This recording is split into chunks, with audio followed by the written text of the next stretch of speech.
Hello friends, அனைவருக்கும் வணக்கம். இன்றைக்கி டிஇடிக்கான ரிவிஷன் வீடியோ நம்பர் 5 வந்து பார்க்கலாம்.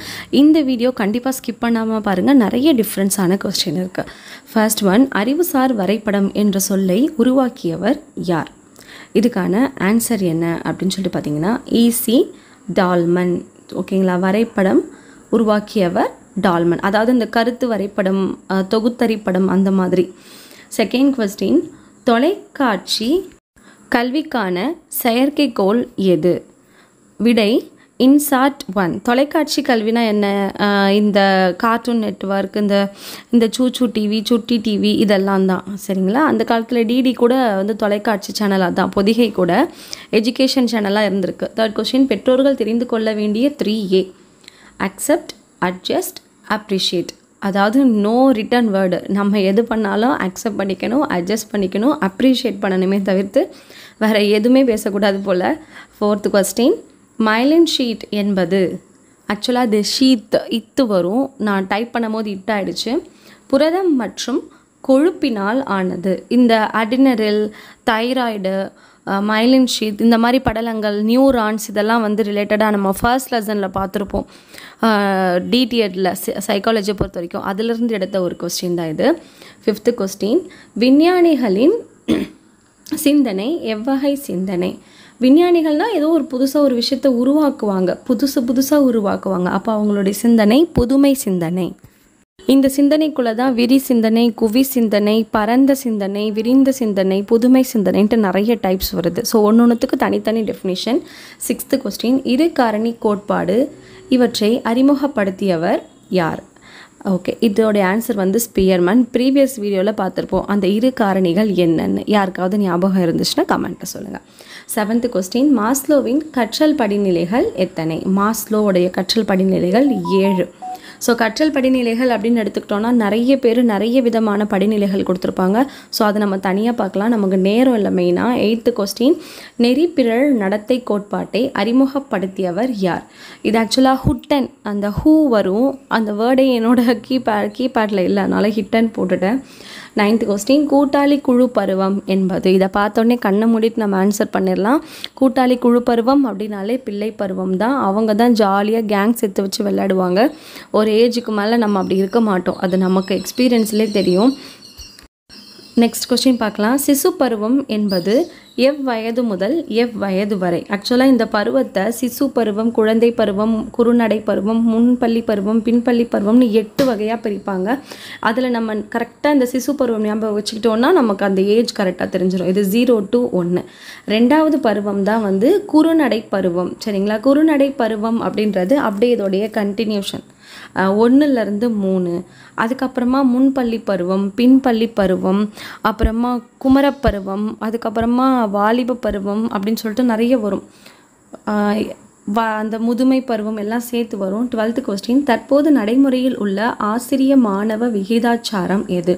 அதாவது ஒரு ஆசிரியருக்கு 40 மாணவர்கள் அப்படின்ற கொள்கை இப்போ இருக்குது.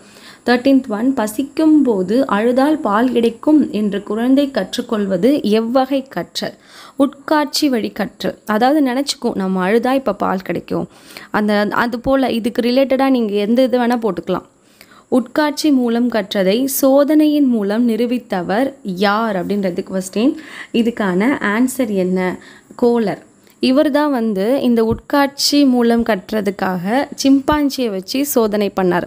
எப்படின்னா, இந்த டைமில் நமக்கு இது கிடைக்கும், இது பண்ணால் இது கிடைக்கும் அப்படின்றத அவர் நிரூபிச்சிருக்கார். மீண்டும் மீண்டும் பயிற்சி அளித்தல் என்பது எதனை வலுவூட்டும்? கண்டிப்பாக கற்றல் தான். இதை பார்த்தோன்னே நமக்கு ஆன்சர் வந்து தெரிஞ்சிட்ருக்கும். திரும்பி ஒரு விஷயத்தை நம்ம படிச்சுக்கிட்டே இருக்கோம், நம்ம அதுக்கு பயிற்சி எடுத்துக்கிட்டே இருக்கோம்னா நமக்கு ஒரு ஸ்டேஜுக்கு மேலே அது புரிஞ்சிடும். 16th ஒன் சொன்னோம் பார்த்தீங்களா, சிம்பாஞ்சி குரங்கு பயன்படுத்தப்பட்ட சோதனை உட்காட்சி மூலம் கற்றல். இந்த டைனோசர் படத்துலலாம் கூட சொல்லுவாங்க, இந்த டைமில் இதுக்கு சாப்பாடு இது மூலமாக தான் வரும்னு தெரியும், அது நம்பிக்கையே அதுதான் அந்த உட்காட்சி கற்றல். 17th ஒன், பயிற்சி மாற்றம் எத்தனை வகைப்படும்? பயிற்சி மாற்றம் 4 வகைப்படும். என்னென்ன பயிற்சி அப்படின்ட்டு நான் ஃபர்ஸ்ட் கமெண்ட்டில் பின் பண்ணுறேன், செக் பண்ணிக்கோங்க. நெக்ஸ்ட் கொஸ்டின் 18th ஒன், காக்னேவின் கற்றல் படிநிலைகள் 7 நான் ஆல்ரெடி உங்களுக்கு சொல்லியிருந்தேன்.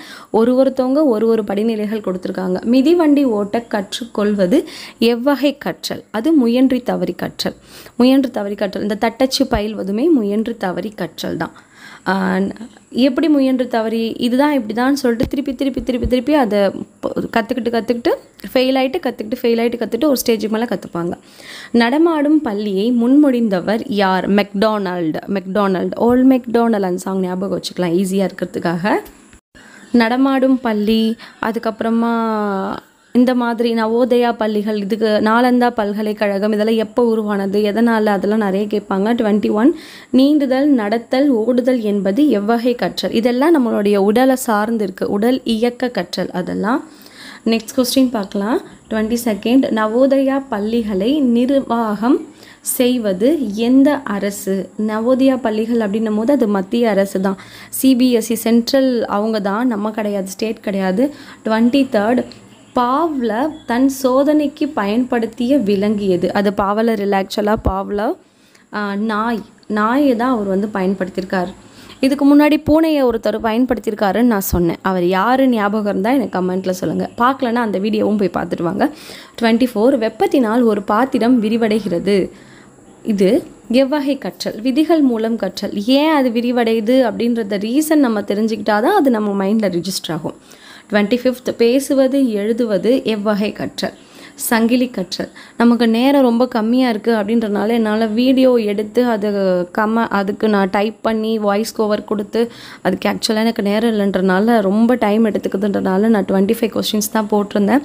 ஸோ இந்த வீடியோ கண்டிப்பாக உங்களுக்கு யூஸ்ஃபுல்லாக இருந்திருக்கும் அப்படின்னு நினைக்கிறேன். இந்த வீடியோ பிடிச்சிருந்தா லைக் பண்ணுங்கள், கமெண்ட் பண்ணுங்கள், உங்கள் ஃப்ரெண்ட்ஸ் கூட ஷேர் பண்ணுங்கள். மறக்காமல் நம்ம சேனலை சப்ஸ்கிரைப் பண்ணுங்கள். தேங்க்யூ ஃபார் வாட்சிங்.